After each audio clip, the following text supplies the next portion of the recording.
Hello' বন্ধু বান্ধৱীসকল, মোৰ চেনেলৰ অন্য এক ভিডিঅ'লৈ আপোনালোকক বহুত স্বাগতম। আজি এইটো ভিডিঅ'ৰ জৰিয়তে আপোনালোকক দেখুৱাম যে PMAYGৰ অনলাইন আবেদন প্ৰক্ৰিয়া আৰম্ভ হৈছে। গতিকে মই ভিডিঅ'টোত ষ্টেপ বাই ষ্টেপ দেখুৱাই যাম। আপোনালোকে এই ভিডিঅ'টো প্ৰথমৰ পৰা শেষলৈ চাব। কেনেকৈ আপোনালোকে অনলাইন এপ্লাই কৰিব PMAYG ঘৰৰ কাৰণে মই ভিডিঅ'টোত দেখুৱাই দিম। আপোনালোকে ভিডিঅ'টো প্ৰথমৰ পৰা শেষলৈ চাই থাকিব। আৰু যদি ভিডিঅ'টো ইউটিউবত চাই থাকে তেনেহ'লে অনুগ্ৰহ কৰি চেনেলটো ছাবস্ক্ৰাইব কৰিব। অনাগত দিনত এনেকুৱা ধৰণৰ ইনফৰ্মেটিভ ভিডিঅ'বোৰ পাই থাকিব। ঠিক আছে, বেছি দেৰি নকৰাকৈ আমি ভিডিঅ'টো আৰম্ভ কৰোঁ। ভিডিঅ' ডেছক্ৰিপশ্যনত এইটো লিংক দি ৰাখিম। আপোনালোকে এইটো লিংকত ক্লিক কৰি এইটো পেজত আহিব পাৰে। গতিকে ইয়াত অহাৰ লগে লগে আপোনালোকে এনেকৈ এটা ইণ্টাৰফেচ দেখা পাব। ইয়াত আপোনালোকে সোঁফালে এটা 3 লাইন দেখা পাব। এই 3 লাইনত আপোনালোকে ক্লিক কৰি দিব। 3 লাইনত ক্লিক কৰাৰ লগে লগে আপোনালোকে এনেকৈ এটা ইণ্টাৰফেচ দেখা পাব। ইয়াত আপোনালোকে এপ্লাই ফৰ PMAYU 2.0 এইটোত আপোনালোকে ক্লিক কৰিব। এইটোত ক্লিক কৰাৰ লগে লগে এনেকৈ এটা ইণ্টাৰফেচ দেখা পাব। ইয়াত ইন্ট্ৰডাকশ্যন ফৰ দ্য ইউজাৰ্ছ, কোন ধৰণৰ ব্যক্তি ইয়াত অনলাইন এপ্লাই কৰিব পাৰিব, কোনে নোৱাৰিব, ইয়াৰ ইনষ্ট্ৰাকশ্যন ইয়াত দি আছে। আৰু যিহেতু এইটো চহৰৰ কাৰণে হয়, আমাৰ গাঁৱৰ কাৰণে নহয়, এইটো আৰবানৰ কাৰণে হয়। গতিকে আপোনালোকে ইয়াত ক্লিক টু প্ৰচিডত ক্লিক কৰিব। ইয়াৰ পিছত আপোনালোকে প্ৰচিডত ক্লিক কৰিব।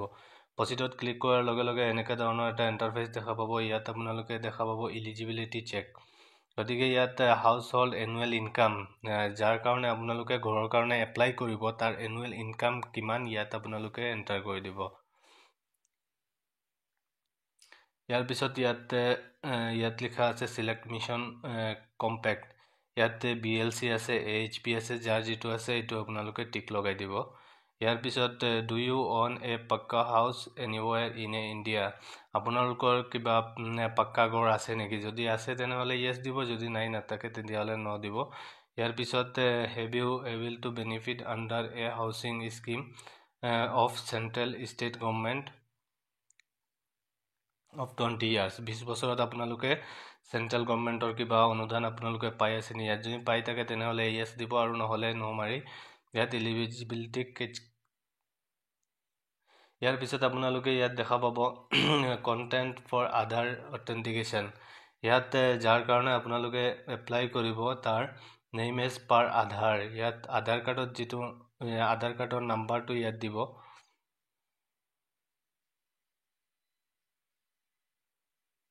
ইয়াৰ পিছত আধাৰ কাৰ্ডত যেনেকা নাম আছে তেনেকা নাম ইয়াত এণ্টাৰ কৰি দিব। ইয়াৰ পিছত আপোনালোকে ক্লিক হেয়াৰ টু আইডেণ্টিফাই এইটোত টিকমাৰ্ক লগাব। ইয়াৰ পিছত জেনাৰেট OTPত ক্লিক কৰি দিব। ইয়াত ক্লিক কৰাৰ লগে লগে আপোনালোকৰ মোবাইল ফোনত এটা OTP আহিব। OTP অহাৰ লগে লগে আপোনালোকে ইয়াত এণ্টাৰ OTPত ঠাইত আপোনালোকে OTPটো ফিল কৰি দিব।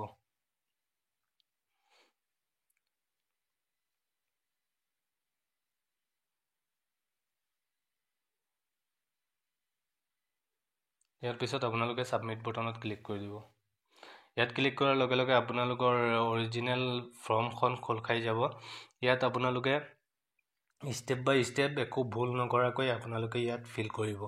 গতিকে প্ৰথমত ইয়াত দিছে প্ৰিফাৰ্ড পাৰ্চিয়েল অফ স্কিম, আৰু ইয়াৰ তলত এইটো দিছে বেনিফিচিয়াৰী লেণ্ড কনষ্ট্ৰাকশ্যন। এইটো লেণ্ডৰ এইটো দিব, নাম্বাৰটো দিব। ইয়াৰ পিছত দিছে নেইম অফ দ্য এপ্লিকেণ্ট, যাৰ কাৰণে আপোনালোকে এপ্লাই কৰিব ঘৰৰ কাৰণে, যোন হিতাধিকাৰী হ'ব তেওঁৰ নাম ইয়াত দিব, আৰু তেওঁৰ আধাৰ নাম্বাৰটো অট'মেটিকেলি আহি যাব। আৰু ইয়াত আপোনালোকে ডেট অফ বাৰ্থটো বহাব। ইয়াৰ পিছত জেণ্ডাৰটো মেল হয় নে ফিমেল হয় আপোনালোকে বহাব। ইয়াৰ পিছত মেৰিটিয়েল ষ্টেটাছ, যদি মেৰিড হয় তেতিয়াহ'লে মেৰিড দিব, আনমেৰিড হ'লে আনমেৰিড দিব। ইয়াৰ পিছত ফাদাৰ্ছ নেম এজ পাৰ আধাৰত যেনেকৈ আপোনালোকৰ দেউতাকৰ নাম আছে তেনেকৈ আপোনালোকে বহাব। ইয়াৰ পিছত তলত দিব লাগিব আপোনালোকে দেউতাকৰ আধাৰ নাম্বাৰটো। ইয়াৰ পিছত দিব আপোনাৰ মাকৰ নেম এজ পাৰ আধাৰ কাৰ্ডত যেনেকৈ নেম আছে তেনেকৈ দিব। ইয়াৰ পিছত মাদাৰ্ছ আধাৰ নাম্বাৰ, তেওঁৰ আধাৰ নাম্বাৰটো ইয়াত ফিল কৰি দিব। ইয়াৰ পিছত আপোনালোকে দেখা পাব এমপ্লয়মেণ্ট ষ্টেটাছ, আপোনালোকৰ যিটো এমপ্লয়মেণ্ট হয়, আপোনালোকে self employed, regular ways, labour, যিটো হয় আপোনালোকে এইটো আপোনালোকে চিলেক্ট কৰি দিব। ইয়াৰ পিছত আপোনালোকে অকণমান স্ক্ৰল কৰি দেখা পাব অকুপেশ্যন অফ দ্য এপ্লিকেণ্ট। ইয়াত অকুপেশ্যনটো আপোনালোকে চিলেক্ট কৰিব। ইয়াত একাউণ্টেণ্ট আছে, এডভোকেট আছে, আৰু অথৰ আছে, বেংকাৰ আছে, ব্ৰেবাৰ, বিজনেছমেন, ক্লাৰ্ক, কৰবাৰ, কুক, যাৰ যিটো অকুপেশ্যন আছে আপোনালোকে চিলেক্ট কৰি দিব। ইয়াৰ পিছত আপোনালোকে ইয়াত এডুকেশ্যনেল কোৱালিফিকেশ্যন, কাৰ কিমান ডিগ্ৰী আছে, কাৰ কিমান এডুকেশ্যন আছে। ন' এডুকেশ্যন, যদি কোনো শিক্ষা নাই তেনেহ'লে আপোনালোকে ন' এডুকেশ্যনত টিক লগাব পাৰে।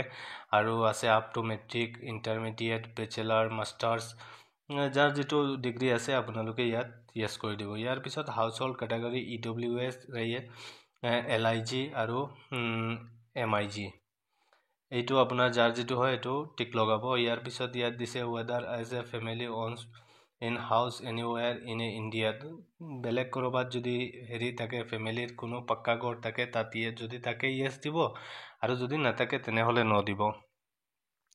ইয়াৰ পিছত দিছে আপলোড ইনকাম চাৰ্টিফিকেট। ইয়াত আপোনালোকৰ ইনকাম চাৰ্টিফিকেট, যিটো ইয়াত ইনকাম প্ৰথমত দিছিলে, ইয়াত আপোনালোকে ইনকাম চাৰ্টিফিকেটটো ইয়াত আপলোড কৰি দিব লাগিব। ইয়াৰ পিছত দিছে ৰিলিজিয়ন, আপোনালোকে হিন্দু হয় নে, মুছলিম হয় নে, খ্ৰীষ্টান, শিখ, যাৰ যিটো ধৰ্ম হয় সেইটো আপোনালোকে ইয়াত দি দিব। ইয়াৰ পিছত আপোনালোকে ইয়াত দিব do you belong to beneficiaries of PM Svanidhi, building and any construction worker, anganwadi workers. আপোনালোক যদি কোনো গভৰ্ণমেণ্টৰ কিবা ৱৰ্কাৰ্ছ হৈ থাকে তেনেহ'লে যদি থাকে তেতিয়াহ'লে য়েছ দিব, আৰু নহ'লে আপোনালোকে নট টিক কৰিব। ইয়াৰ পিছত দিছে চিলেক্ট কেটেগৰী, আপোনালোকৰ কেটেগৰী কি হয়, জেনাৰেল, SC, ST, OBC, যাৰ যিটো কেটেগৰী হয় আপোনালোকে ইয়াত চিলেক্ট কৰি ল'ব। ইয়াৰ পিছত এইটো ন আছে, এইটো ন হৈ থাকিব। আৰু ইয়াৰ পিছত ইয়াত দিছে present address and contact details, ইয়াত আপোনালোকৰ ডিটেইলছ ইয়াত দিব পাৰে। ইয়াত আপোনালোকৰ বেলেগ ফেমিলিৰ ছেইম এজ পাৰ এড্ৰেছ, বেলেগ ফেমিলিৰ কাৰোবাৰ নাম যদি ইয়াত এণ্ট্ৰি কৰিব লাগে বা ফেমিলিৰ মেম্বাৰ এড কৰিব লাগে তেনেহ'লে আপোনালোকে এইটো ফৰ্মত এড কৰিব পাৰিব। ইয়াৰ পিছত আৰু দিছে housing construction site in address, house construction চাইডৰ আপোনালোকৰ হাউচ হয় ফ্লেট নম্বৰ ইয়াত দিব লাগিব। নেম অফ দ্য ষ্টেট, আপোনালোকৰ ষ্টেটৰ নাম দিব লাগিব। ইয়াৰ পিছত দিছে ডিষ্ট্ৰিক্ট নেম, ইয়াৰ পিছত চিটি নেম, ইয়াৰ পিছত আপোনালোকৰ পিনক'ড, যাৰ যিটো পিনক'ড হয় আপোনালোকে দিব। ইয়াৰ পিছত আপোনালোকৰ মোবাইল নাম্বাৰটো দিব। ইয়াৰ পিছত আপোনালোকৰ ইমেইলটো ইয়াত বহাই দিব। ইয়াৰ পিছত আপোনালোকে আপলোড লেণ্ড ডকুমেণ্ট, ইয়াত আপলোডত ক্লিক কৰি আপোনালোকৰ লেণ্ডৰ যিটো ডকুমেণ্ট আছে এই লেণ্ড ডকুমেণ্টটো আপোনালোকে ইয়াত আপলোড কৰি দিব। এইটো আপলোড কৰাৰ লগে লগে আপোনালোকে চিলেক্ট ইয়াৰ, কোনটো ইয়াৰত হয়, আপোনালোকৰ প্ৰেজেণ্ট টাউন চিটি, যিটো ইয়াৰত আপোনালোকে দিব এইটো ইয়াৰটো দি দিব।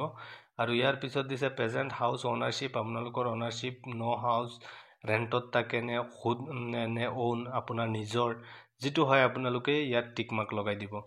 ইয়াৰ পিছত ফেমিলি মেম্বাৰ ডিটেইলছ, এইটোতো ফেমিলি মেম্বাৰ ডিটেইলছ ইয়াত আপোনালোকে এড কৰিব পাৰিব। ইয়াৰ পিছত আহিল আপোনালোকৰ বেংক একাউণ্ট ডিটেইলছ, ইয়াত আপোনালোকৰ বেংকৰ সম্পূৰ্ণ ডিটেইলছ বিনা ভুলকৈ আপোনালোকে শুদ্ধকৈ ইয়াত এণ্টাৰ কৰিব লাগিব। প্ৰথমত আপোনালোকে দিব বেংক একাউণ্ট নম্বৰ, ইয়াৰ পিছত আকৌ এবাৰ দিব কনফাৰ্ম বেংক একাউণ্ট নম্বৰ। ইয়াৰ পিছত আপোনালোকৰ বেংকৰ এটা IFSC কোড আছে, এইটো IFSC কোড আপোনালোকে দিব। দিয়াৰ পিছত আপোনালোকে ইয়াত বেংকৰ নেমটো দিব, আৰু ব্ৰাঞ্চৰ নামটো ইয়াত এইটো বাধ্যতামূলক, এইটো দিব লাগিব। আপোনালোকে এইখিনি দি ইয়াত য়েছ অপশ্যনত ক্লিক কৰি আপোনালোকে ইয়াত ছেভ কৰিব পাৰিব। আপোনালোকে ছেভ বটনত ক্লিক কৰি দিব। যিহেতু মোৰ এতিয়ালৈকে ইনকাম চাৰ্টিফিকেটটো নাই, গতিকে মই আপোনালোকক ইনকাম চাৰ্টিফিকেটটো আপলোড কৰি আৰু লেণ্ড ডকুমেণ্ট আপডেট কৰি দেখুৱাব নোৱাৰিলোঁ। গতিকে আপোনালোকে এনেকৈ লেণ্ড ডকুমেণ্ট আৰু ইনকাম চাৰ্টিফিকেট আপোনালোকে আপলোড কৰি ইয়াত আপোনালোকে ছেভ বটনত ক্লিক কৰি যাব। ইয়াৰ পিছত আপোনালোকৰ এপ্লাইটো হৈ গ'ল, আৰু ইয়াৰ পিছত আপোনালোকৰ এটা ৰিচিপ্ট ওলাব, এইটো আপোনালোকে স্ক্ৰীনশ্বট মাৰি ৰাখি থ'ব। গতিকে আশা কৰোঁ ভিডিঅ'টো প্ৰথমৰ পৰা শেষলৈ আপোনালোকে বুজি পাইছে, আৰু এনেকৈ ধৰণৰ আপোনালোকে ষ্টেপ বাই ষ্টেপ ফিল কৰি আপোনালোকে PMYG চহৰত বসবাস কৰা লোকসকলে আপোনালোকে এপ্লাই কৰিব পাৰিব।